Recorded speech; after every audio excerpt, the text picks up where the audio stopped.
அல்லாஹ்விடத்துல பெற்றிருக்கிறது.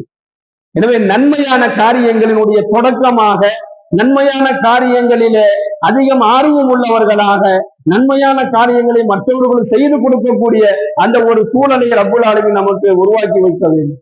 அது மட்டுமல்லாமல் நாயகம் ஸல்லல்லாஹு அலைஹி வஸல்லம் சொல்றாங்க, அதே போன்று எவன் ஒருவன் ஒரு தீய காரியத்தை உருவாக்குறான் அல்லது ஒரு தீய காரியத்தை ஆரம்பிச்சு வைக்கிறானோ அல்லது ஒரு தீய காரியத்துக்கு வழிகாட்டுறானோ இவனுக்கு கேடு உண்டாகும்.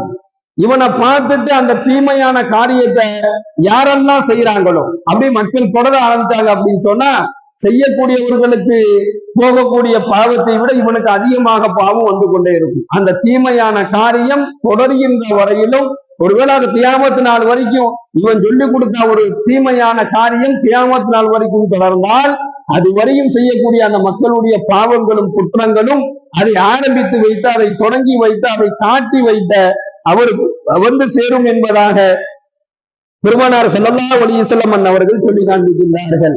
நல்லதற்கு வழிகாட்டக்கூடிய ஒரு சூழலையும் தீமையிலிருந்து பாதுகாப்பு பெறக்கூடிய ஒரு நர்பாக்கியத்தையும் அல்லாஹ் வழங்குவானாக.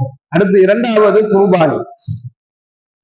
இந்த குர்பானியை நம்ம யார் யாருக்கெல்லாம் கொடுக்கிறது என்பதாக பார்க்கும் பொழுது ஆயிஷா ரலியல்லாஹு அன்ஹா அவர்கள் இந்த ஹதீஸ் அறிவிக்கிறாங்க, நபிகள் நாயகம்